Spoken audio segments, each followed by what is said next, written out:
Hello, everybody. I think we are live.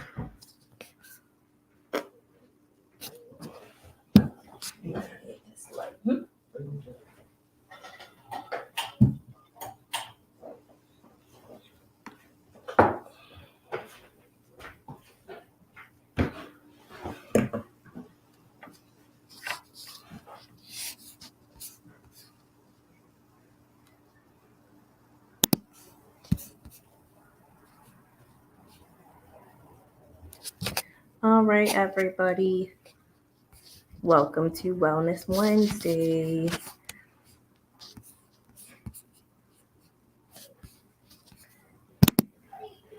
And this is my first time working with StreamYard, so hoping it's all working well. Mhm.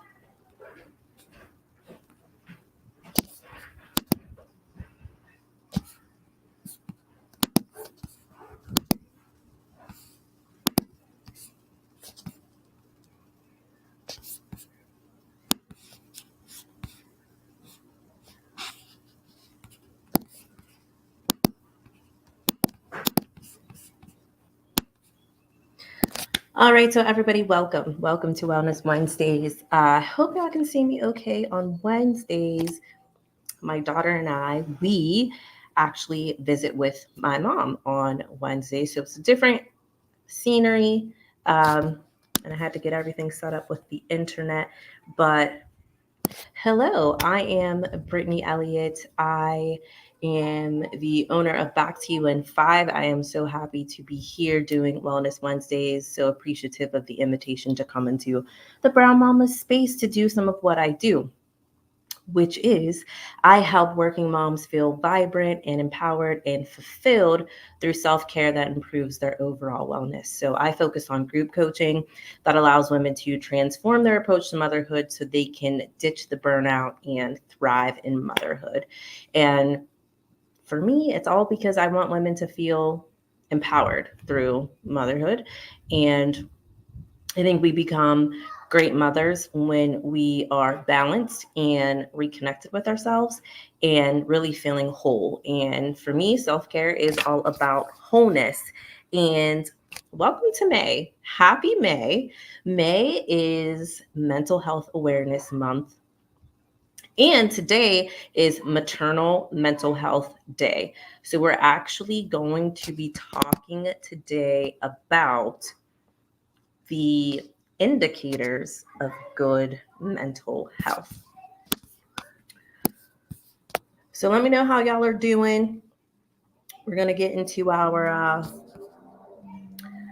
notes for the day. It's Wednesday. I hope y'all are feeling good, energized, and complete today. It's a new month. A new month is always new beginnings.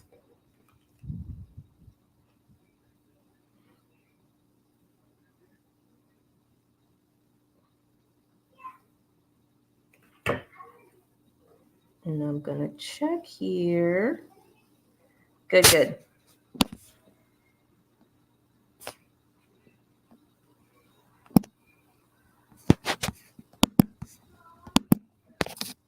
All right.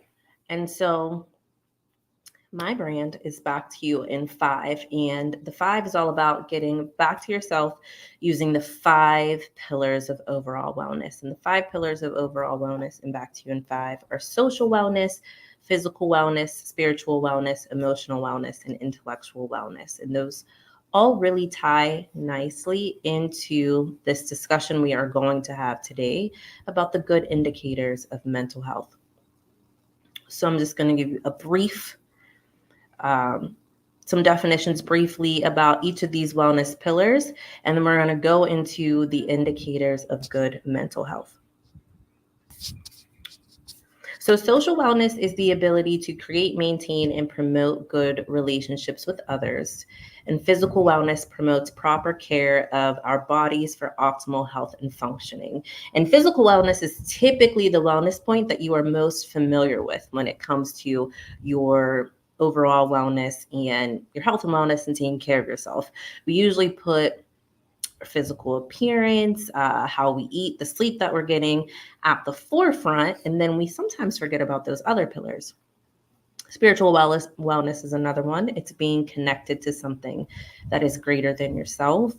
Emotional wellness is the ability to experience, manage, and express your feelings appropriately. And intellectual wellness recognizes your creative abilities and finding ways to expand knowledge and skills. So all of those pillars, they work together to make us feel the most whole as mothers. And this is important to know because not every fatigue that we experience requires the same type of care for our wellness. For example, I work out just about 5 days a week, at least 4 days a week. I set an alarm every morning. It goes off at 4:50. That's when I'm supposed to start my morning routine.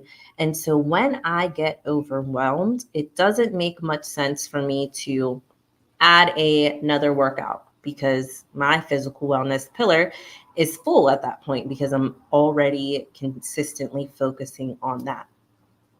I typically need an emotional wellness boost or a spiritual wellness boost. So when I get overwhelmed, I typically need to meditate or pray or go to my journal to really reflect on how I'm feeling. And another example is when your social battery is depleted, when it needs recharged.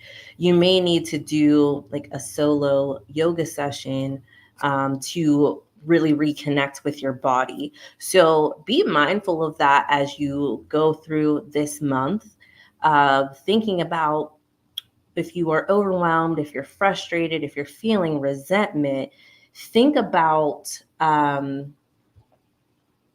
what type of fatigue that is for you and which one of these pillars need a boost. And one thing that I created to be able to help y'all with that, with these pillars, is a free wellness quiz just so that you can check in with yourself. So you'll go to backtouin5.com/quiz, and in there you'll be able to access the quiz, and it's really a check-in with yourself to make sure that you're understanding which of your pillars need, I'm going to drop it in here, which of your pillars need refreshed or need a boost.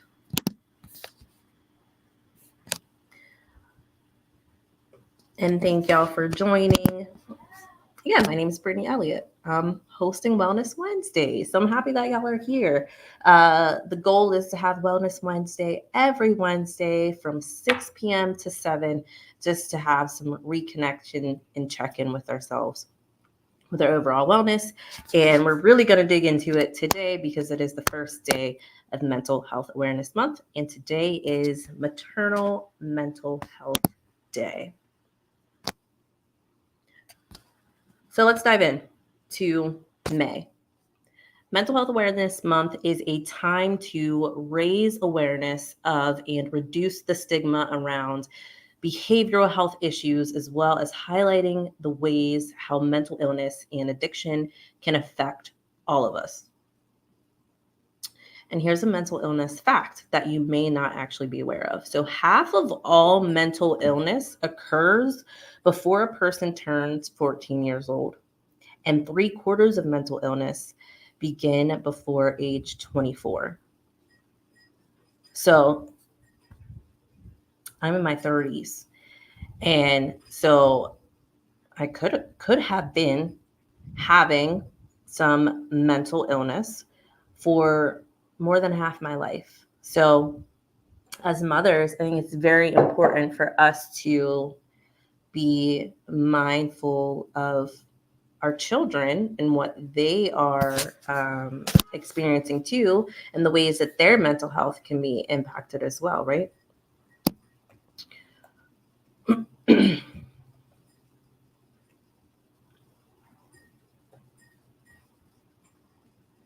So let's jump into these indicators These indicators of good mental health.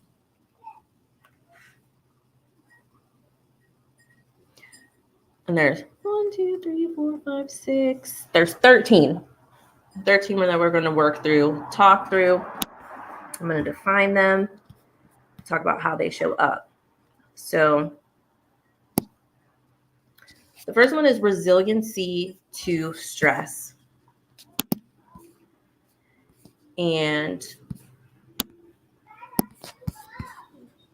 hang on, y'all. I'm working off my laptop and it's not used to such a small screen here.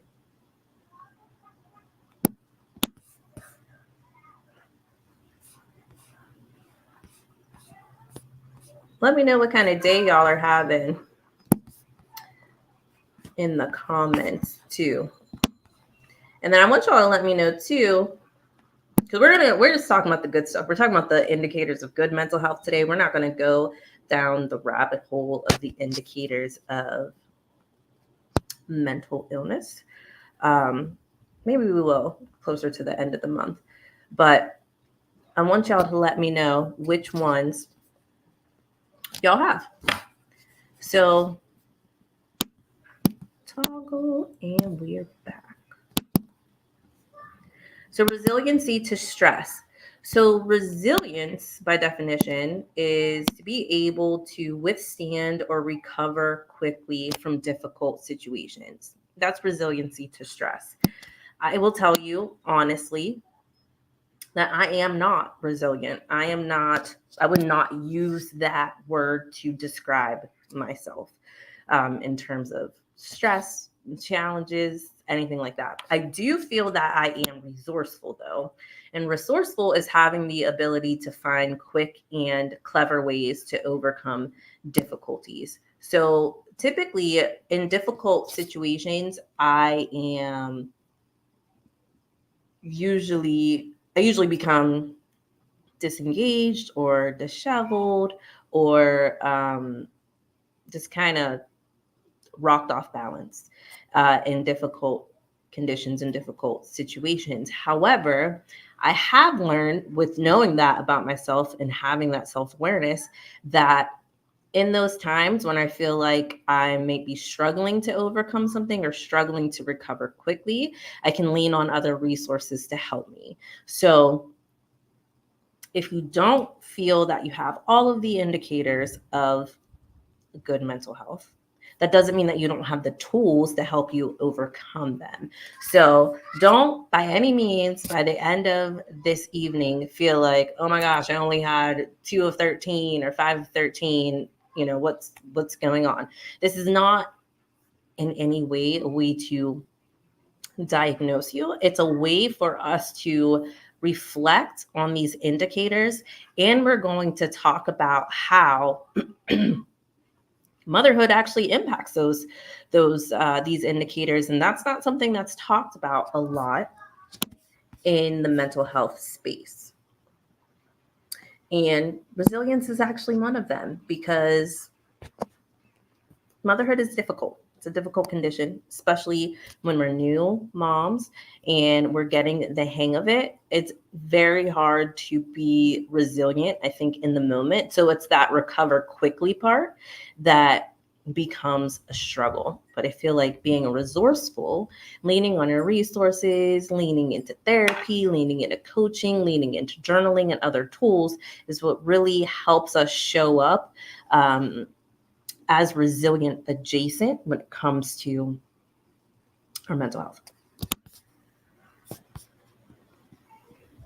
So number 2 is empathy. So empathy is the ability to understand and share the feelings of others. And this is important. Empathy is very important in not just motherhood, but just in life and living a life that is very fulfilling. So having the ability to understand and share in someone else's feelings, even when we may disagree. And this, my source for this is CDC, Centers for Disease Control. These indicators, like empathy as an indicator, it's very important to thriving. So we don't always have to agree with other people, but I think that we all, especially as mothers, and when we're trying to show up authentically as ourselves, we start to give space for other people to show up authentically as themselves. And you can be empathetic towards someone and still not rock with them. So there are different things here. So don't ever let someone tell you or make you feel guilty about not engaging with other people, not letting certain people into your circle, and saying it in a way that it means that you're not empathetic. You can absolutely be empathetic and still not rock with them, and that's fine. Flexibility is another indicator of good mental health. And flexibility is the ability to change to suit new conditions or situations.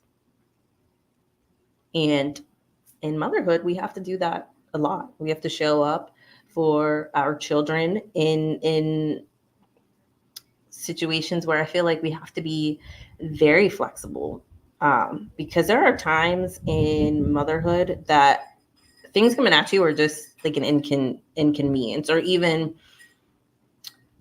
how do I want to say this? Even small things that really aren't that big of a deal can show up as an inconvenience. And I have actually a really good example for this, because on my way here, driving to my mom's house, I'm thinking, because I get off of work at 4, and I was thinking, okay, I got home around 4:30, maybe a little bit after, and I knew that I wanted to make sure that I got to my mom's house in time to be able to log on here at 6.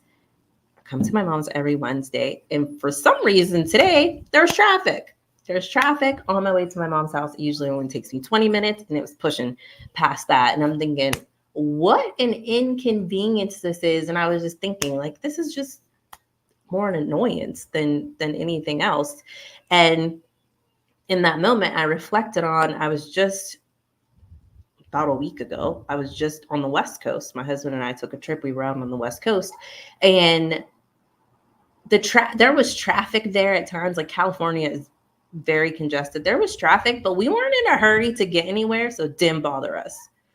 We were like very flexible to the conditions out there because we were chilling. And then today, the same traffic, which was probably less traffic than there was in California, right, was almost triggering me. So then I had to do a check-in with myself in real time to say, okay, why is this such an annoyance, right? So when it comes to self-care, by definition, it's really the practice of protecting your well-being and happiness. And I think it's very important to do that in real time. Like, when you feel yourself getting hot and bothered about something, because stress is felt in the body. Like, a lot of the things we feel is in the body, and a lot of that starts in the mind. So the mental physical connection is very important. And that's why when we're focusing on our physical wellness, you don't want to ignore or I can't think of the other word for ignore that I was thinking of. You don't want to ignore your physical wellness or your emotional wellness, because they really do go hand in hand. Okay. So we're on to the fourth indicator. So spirituality is the next indicator of good mental health. Spirituality is the broad concept of a belief in something beyond the self. Definition 1. Definition 2 is the quality of being concerned with the human spirit or soul as opposed to material or physical things.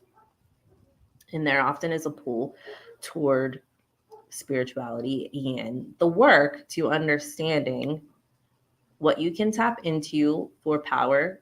For example, when you're in meditation, when you're in prayer, then also having the understanding of things being even beyond you and beyond self. And I think that there's such a spiritual practice that comes into mothering, because our kids come from us, but they are not us. And there's a lot of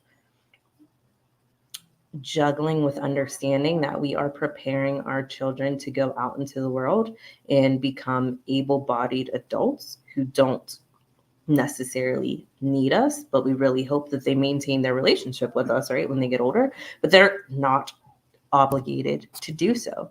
And so there's choice, and they have choice. So being tapped into your spirituality is a good indicator of mental health. Optimism.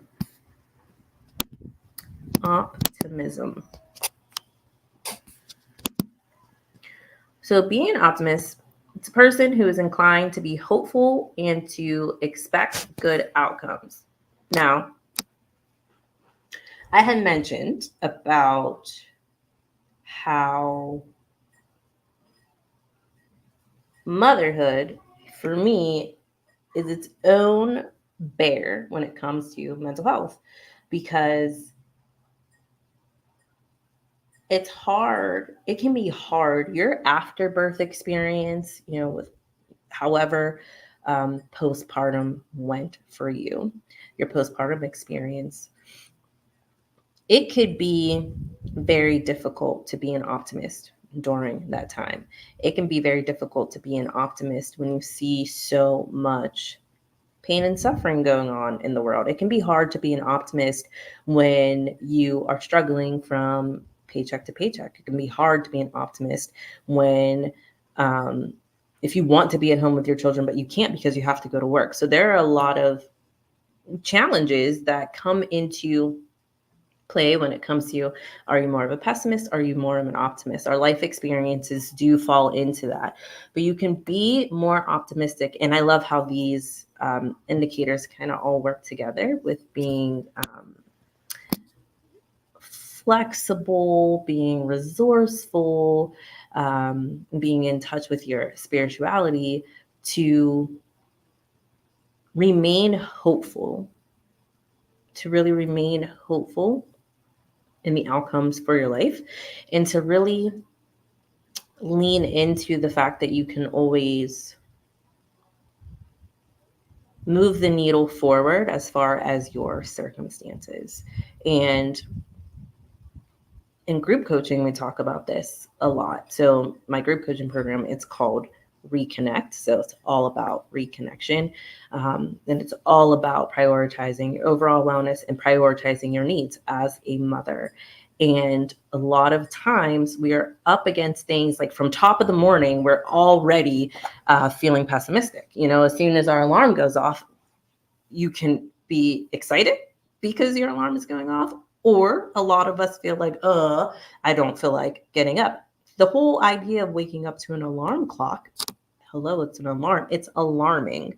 So a lot of the ways that we just live our life in a capitalist society and needing to work and things like that really doesn't create always the best space, environment, and circumstances to be living in a good mental health space all the time. And that's why it's important to really reflect and check in with yourself and say, even within the parameters of the things I can't control, within the parameters of my own restrictions, how can I thrive within the resources that I have? What can I do? How can I show up for myself? How can I, even when for a split second I feel disheveled by the alarm going off in the morning, how can you quickly reframe your mindset to say, thank you for this morning. I'm happy to get up. One thing at work that I tell people all the time, and it's not something that I'm being smart about at all, I tell people I'm happy to be here, because a lot of times I am happy. I'm happy to be here. I'm happy to be able to help. I'm happy to get to work and help provide for my family. I'm happy that I get to do it. And I started speaking in that way maybe about 2 years ago. Instead of talking about all the things I have to do, I position in a way about all the things that I get to do. Because the truth is, there are people who just don't get the opportunity to do things for a lot of different reasons. Someone interviewed me to be a guest on their podcast maybe like last month, and she lives like where the war is happening, like in Israel, near there, like not far from where the bombing was happening. And she's still getting up and, getting her business going. And I was just like, wow. Yeah, everyone, we just don't know what other people are going through. And also people are finding bright lights in their own darkness as well. And I do feel like if they can do it, whomever they happens to be, if they can do it, we can find a way to reclaim what we can control as well.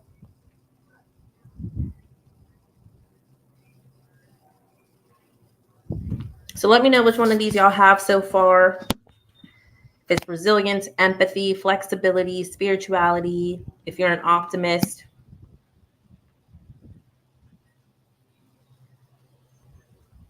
Let me know. We'll move into these other ones. 2.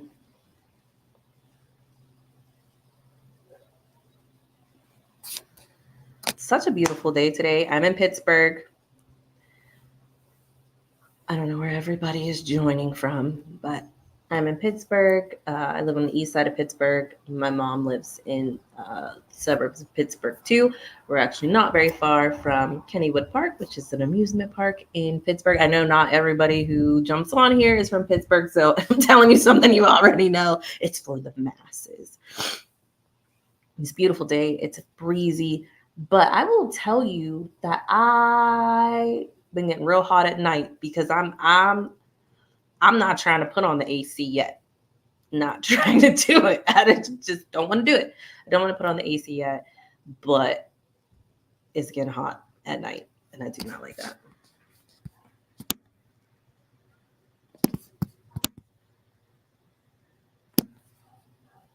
Oh, and another thing so earlier, and I'm going to drop this in here. So I was on the Instagram, and I was thinking about this morning. Like, I put a story up in a reel, like right away, because it was just on my mind when I woke up. It's May 1st. My daughter's finishing up kindergarten. She'll be done May 31st. So it's our first year in like school year, right? I did not know about the school year fatigue. I did not know that. And I am tired. Like, I'm ready for school to be over, and I'm not even the one going. And I think Tamara kind of touched on this when she was live a couple weeks ago, and I didn't fully understand it, but now I'm really sitting in it. And I think my husband, he's pretty like getting fatigued too. It's just so much. It's the picking out the clothes and the packing the lunch. It's homework. We're still getting homework. Why are we sending him homework? It's just a lot. It's a lot, and I am tired. So I'm curious if anybody on here actually homeschools. Let me know in the comments. Let me know how you arrange your day, because I had always assumed that homeschool was like school at home in the way that it, and I'm going off course here a little bit, but we're going to come back to it because this is important, because I think that this school time fatigue is something that impacts us all, right? So I thought that with homeschool, it was school at home, meaning you basically followed the same day. But I have learned that if you're homeschooling, you can really do it. Like, you set the schedule for homeschooling, which makes it a lot more like appealing to me, like understanding that like you could just do the first 4 hours of your day and that be your lessons, and then the rest of your day could be your own. So if anybody is homeschooling, I'd really love to know how you break up your day for that, and if you also feel the end of school year fatigue, or if that doesn't impact you as much. So, good indicator number 6, good indicator for mental health.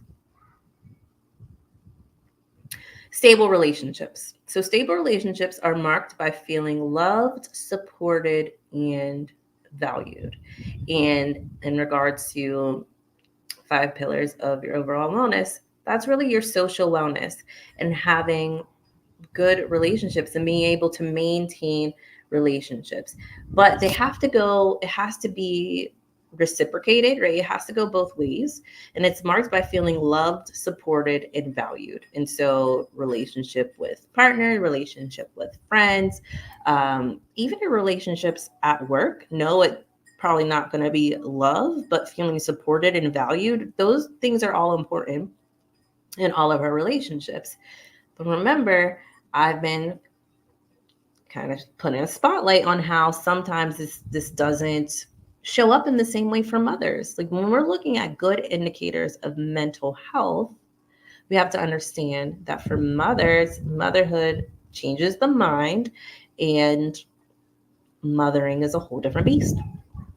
So the relationship that we have with our child, we love them, we support them, we value them, and we may not always feel that from our children. So how do we show up and make that relationship stable? One way that we do that is to really accept the reality of the relationship that we have with our children and like understanding what that relationship is. Just, motherhood is it's a role. It's a role in which we are serving our children in order to, this is my belief, in order to raise them so they can go out into society and be able to take care of themselves. That's what we're doing. And so if we, and I think this kind of comes into like what we mean when we say, I don't say this because I don't like how it sounds. But when we say to our kids, we're not your friend, we're your parent. I'm not your friend, I'm your mom. It's because the layers of the relationship are different. Like I am going to show up for my child, whether they make me feel loved, supported, and valued. Whereas my friend, I can walk away if I don't feel that from them. And so really understanding that, and when we think of it as our children don't really owe us anything beyond, like, you may have standards of, this is how respectful I want you to be, these are the chores that you're responsible for, but these are things that you're really teaching them so that they can take them out into the world. But in the core of your relationship with them, they're really not obligated to love you, support you, and value you. However, I think that when we show up as mothers, when we're showing up our best selves, when our children see us happy, when we are prioritizing our needs and being able to come into our relationship with our children, into mothering with clarity, then that relationship does have stability that carries on to when they become older. So just when you're hearing these, like we've gone through resilience, empathy, flexibility, spirituality, optimists, and stable relationships, if that's not showing up for you in your role as mother, understand that motherhood can be its own beast. But by showing up for yourself, showing up and prioritizing your needs, showing up for your overall wellness,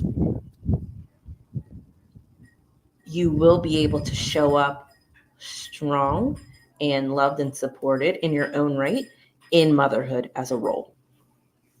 And we'll be talking more about that as Wellness Wednesdays go on.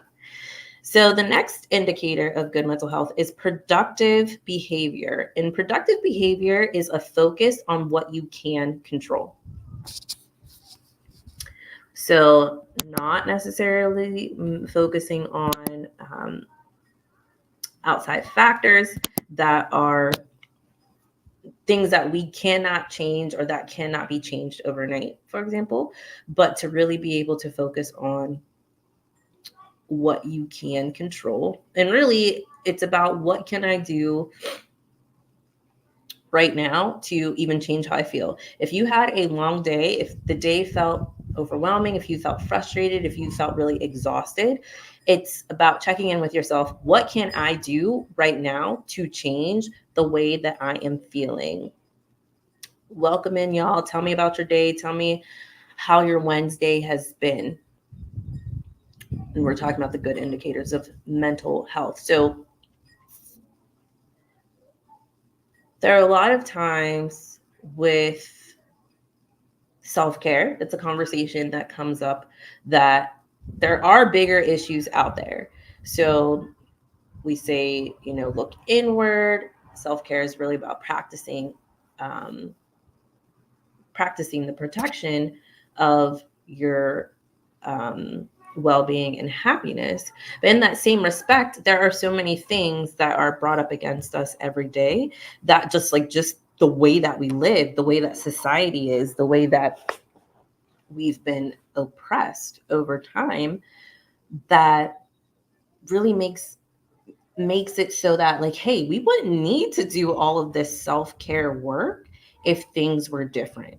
And I agree, that's probably true. However, we can't necessarily control all of that that's going out in the ethos, in the ether. We can't control all of that. You can control you, like your little bubble, for example. And then you want to attract people to your bubble, right? So you want to grow your locus of control. So right now your locus of control is probably very small because it's just you. And once you start controlling that, then your circle starts to grow. And so you want it to get to a point where it's more your locus of control, what is within your control, is bigger. And then the hope is that then the systems start to change. And even if that's the system in this small, like in our small little tribe, that's still work. That is still progress, because it's about protecting your overall wellness, protecting your well-being, and protecting your happiness. And that is very important so that you can thrive in the system that we are in, right? Our next indicator of mental health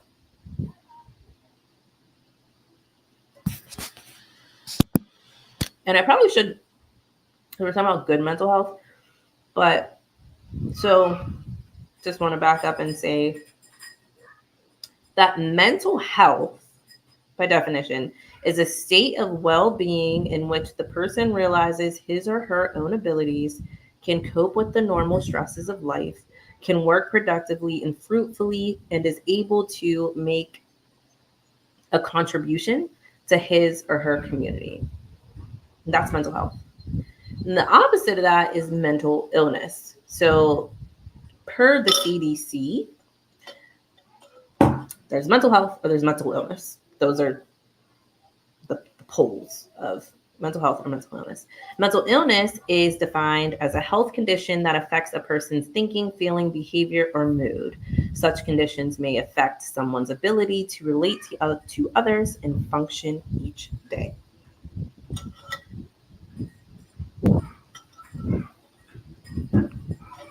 And with the definitions as simplified as that, you can understand whether it's a lot of people who experience mental illness at some point in their life. So we left off on productive behavior. So now let's get into respect. Another indicator of good mental health is respect. Respect is a positive feeling or differential action shown towards someone or something considered important or held in high esteem or regard. So it conveys a sense of admiration for good or valuable qualities. And it is also the process of honoring someone by exhibiting care, concern, or consideration for their needs or feelings. That's respect. And I think that now I know this because of the work that I do. in helping working moms. That's what I do. That's what I do in my business, is helping working moms. We are often lacking respect for ourselves. We are lacking respect for ourselves, and then we punish other people for not respecting us when we don't demonstrate it first. Because the end of this respect, it is the process of honoring someone by exhibiting care, concern, or consideration for their needs or feelings. So, are you exhibiting care, concern, consideration for your own needs and for your own feelings on a regular basis, consistently, daily? Are you doing that? Are you taking time for yourself? Taking time to honor yourself, honor your thoughts, honor your body, honor your spirit on a regular basis.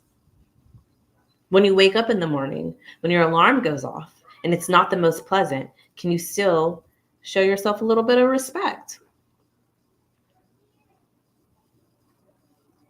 Can you show some admiration for yourself?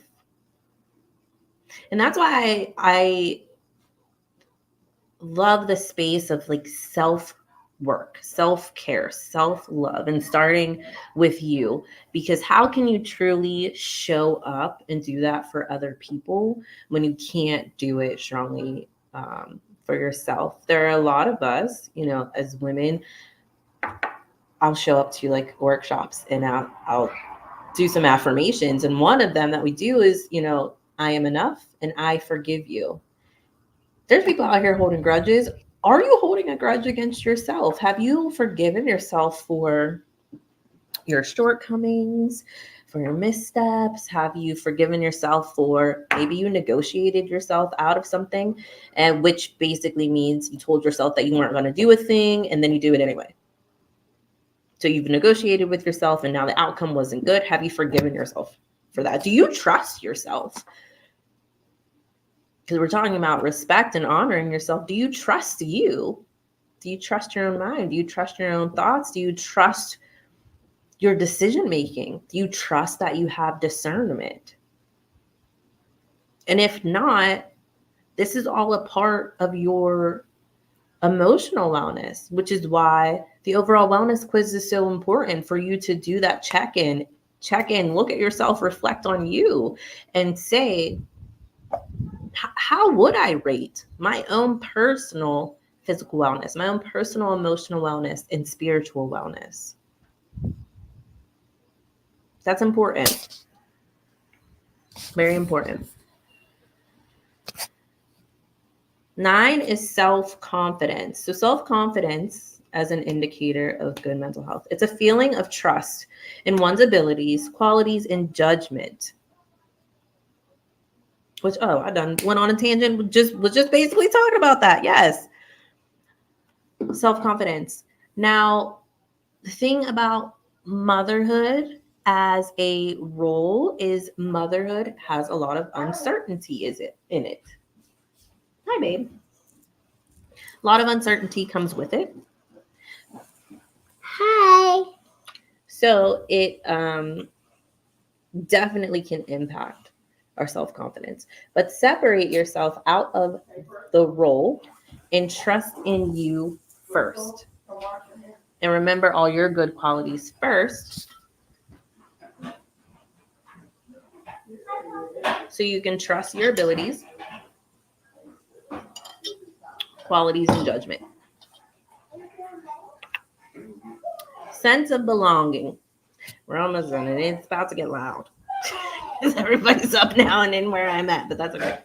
So sense of belonging, the psychological feeling of belonging or connectedness to a group. So have you found your tribe? Do you feel a sense of belonging with them? That's an indicator of good mental health.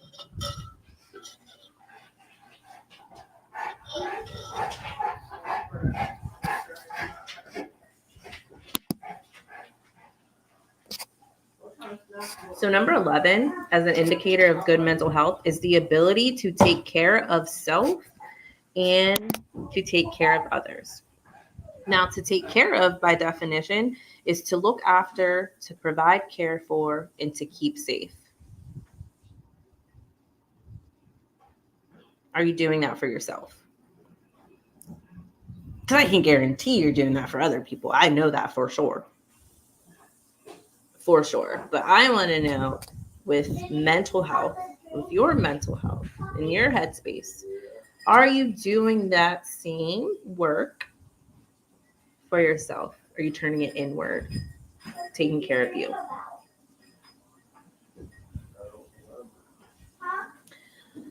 Number 12, clear thinking. So clear thinking is being able to think clearly and accurately, lack mental confusion, the ability to express ideas in a simple and straightforward manner. Now, I don't know about you, but mommy brain put a struggle on that, on clear thinking.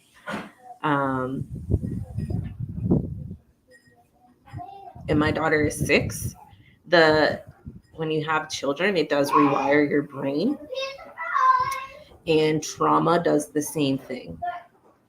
So clear thinking can become a struggle. However, this is where self-awareness comes into.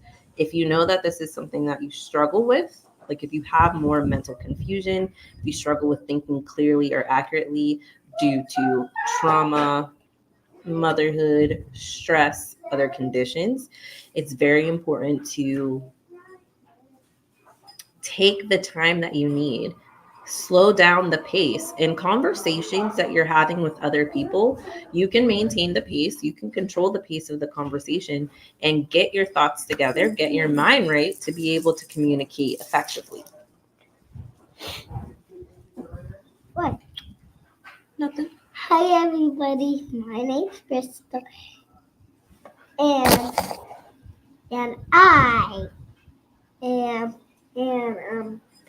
my Brittany's daughter. Thank you. Good job. I got to do 2 more, Wait. and then we'll be done. Wait. Why did you step on me?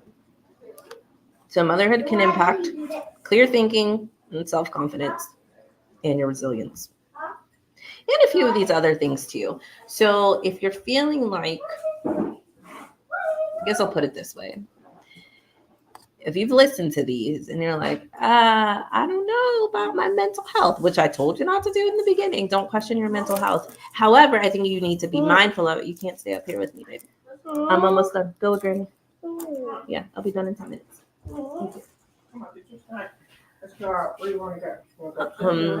To be mindful of that it could be a response to your role as mother. So think about how old your children are.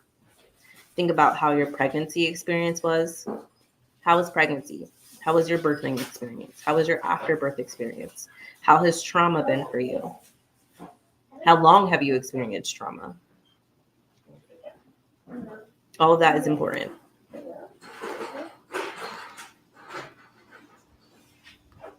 So number 13 is well-being and contentment, which is the state of being comfortable, healthy, or happy, an overall state of happiness and satisfaction.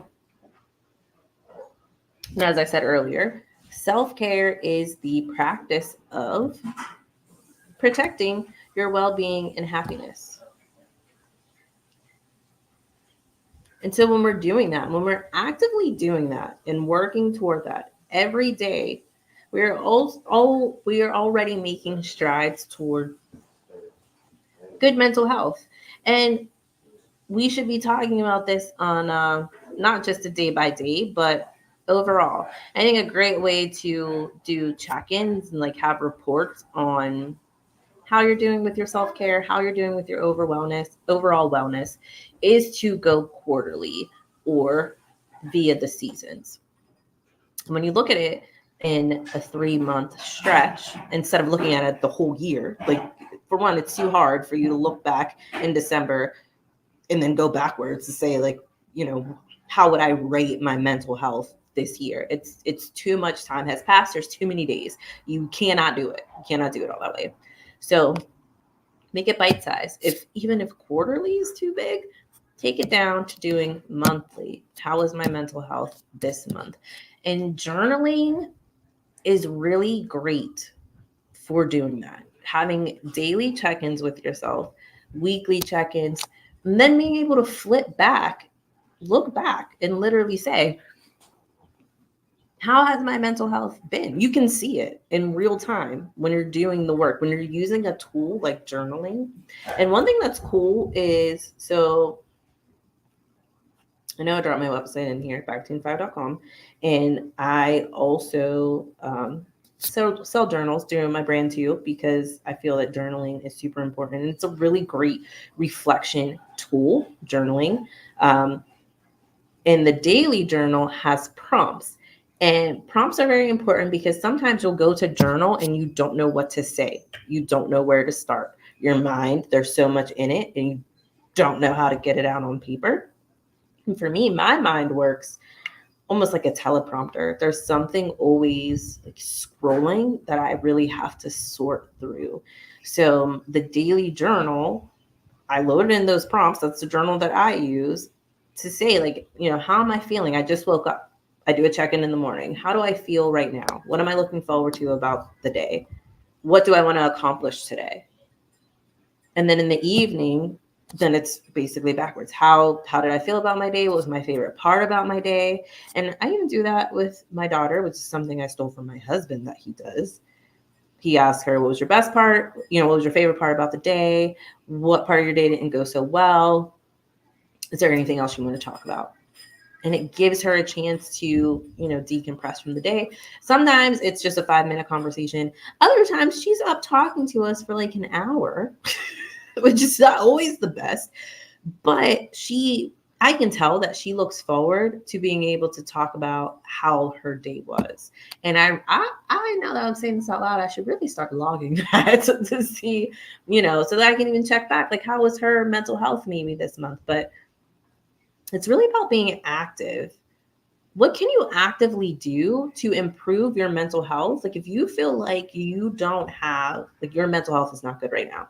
If you're on right now, if you're listening, you're like, I know that I need to work on my mental health. What's one thing that I can start doing today to work on my mental health? Journal. Check in with yourself. Ask yourself literally, how do I feel about today? How do I feel in my body? Do I feel any pain anywhere? If so, where is the pain? Maybe what caused the pain? Can I stretch it out?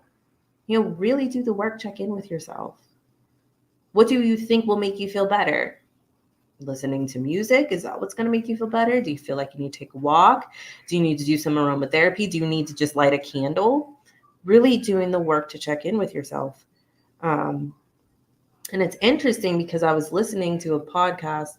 My husband was listening to it in a car, and it was a man who was talking about journaling.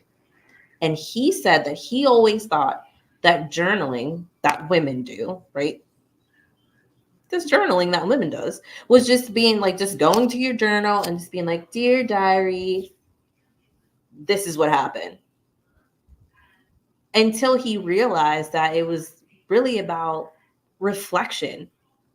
And so for me, I thought, wow, do men think this about women who journal? Do women think this about women who journal? Are there people who don't journal because you think you just show up and you just brain dump whatever's on your mind, and you just get lost and it's on paper and that's all you do? You can just free write and let it lie. However, the best journaling practices are ones that you can refer back to and that you can use as a reference for your life. I'm pretty sure that in a box somewhere, being that full circle moment, I'm in my mom's house right now, that my first journal is most likely like my first diary from 3rd grade. I remember it. It was one of the ones that locked, and it had a little golden retriever puppy on it. I am almost positive that it is in a box in this house somewhere, because for years, like into my 20s, I would, every year in January, I would read the prior year's journal to see, like, just to reflect on how my year had been. And then I got away from that for a while. And I will say that I feel like my life spiraled from not doing those active check-ins. So I believe in journaling hard, fiercely. Like, you got to fight me on if you think that like journaling and reflecting doesn't work. I'm like, have you tried it this way? And I have an iPhone. They came out with a journal app that just uploaded on my phone, and like recently, and you can actually set it. You can set up prompts on here. There are prompts that are already listed in the journal. It looks a lot like the Notes app. You could also use your Notes app and just write prompts in there. But the cool thing is there are prompts, and this is if you have iPhone. I'm sure that there are other journal apps if you are not a pen and paper type of person. But this one, it asks you what you do. Reflection. Here's the prompt. Write about a memorable place from your childhood and add its location to your entry. Think of a song that captures a memorable time in your life. Attach a recording of yourself humming it. Could you imagine just thinking of your favorite song and just humming it and just recording yourself humming your own favorite song? Like the nostalgia of that. Who is the most creative person you know? Record a voice memo, blah, blah, blah. You can also create your own prompts, and then you can set alarms for yourself. So mine goes off at 8:00 every night and tells me, hey, it's time to journal, time to take time for yourself. It's that simple. So those are your indicators of good mental health. Resilience, empathy, flexibility, spirituality, optimist, stable relationships, productive behavior, respect, self-confidence, having a sense of belonging, taking care of yourself and others, clear thinking, well-being, and contentment.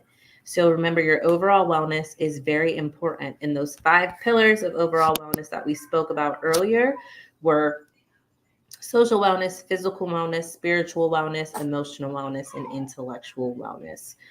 The quiz to see where you are with your pillars of wellness, factoon5.com/quiz, free quiz for you to reflect. It's about you checking in with yourself, reflecting on where you are right now with your wellness. We don't know where we're going if we don't know where we are. You ask for directions for somewhere. Well, where are you coming from? Can't get directions without knowing your location. So all of us coaches, even therapists, people in this space that are building communities and safe spaces for others, we're really trying to get down to, okay, where are you? We want to meet you where you are so that we can get you where you're going. And you got to help us help you. That's very important. So before I let y'all go, as I said, self-care is very important. We talked about some of the things I do, like coaching, Wellness Wednesdays, which I'm so happy to be here with Brown Mamas for Wellness Wednesdays. Quiz we talked about. I do workshops in different areas in Pittsburgh, and I also work full-time in higher education as an executive assistant. So it's a bit of a brain load. My daughter's 6. I've been married. It'll be 5 years this month that I've been married. But I also, with all of that, have a podcast. It's called What Self-Care Looks Like. And in May, what's dropping is the Mother's Day series. So I've interviewed 6 moms, and they're talking about their motherhood journey, the challenges that they've overcome, the challenges they're working through, and really what they've learned along their motherhood journey. So we have Latrice Rose Moore. She's the founder and executive director of Melanin Mommies. Dominique Taylor, owner of the Rebrand Lab, a full-service website, branding, and strategy agency. Dr. Kate Hostetler, she's a clinical therapist with her own private practice with specialties in depression, anxiety, trauma, and PTSD. Taylor Clem, we've talked about her before. She's the founder of Dawa. She's a doula and a herbalist who brings others into the fold of ancestral wisdom. Lindsay Lusk, she's a survival of postpartum psychosis and Chanel Spalding, she's an author, health coach, and licensed marriage and family therapist. She's my girl. And Tiffany West, who's an emotional care coach. Those episodes are going to start dropping on Monday. So we're going to feature all 7 of them. We're going to drop them in the podcast. So all of this you can find at my website, backtune5.com. But wanted you to be in on the podcast. It streams Apple Podcasts, Spotify. It's through my website. Like, subscribe. We're on YouTube. Just make sure you listen to these women talk about their stories, their motherhood journey, how the world treated them, how they didn't or did get the medical care that they needed. It's just very enlightening to hear from other mothers, because sometimes in motherhood, it can feel like we're on an island. But there's so much community in it. There's so much connectedness in mothering.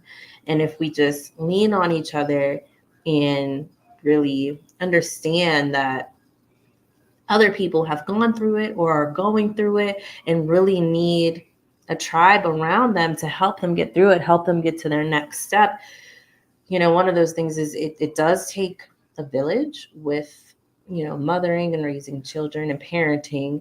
And we live in a way that doesn't always allow for a village. So we have to get creative in the ways that we create that space and create that safe space and create that village and build our village. So thank y'all for rocking with me for our first Wellness Wednesday. I'll be back next Wednesday at 6. Thank y'all for being here. Have a great night and enjoy the rest of your week.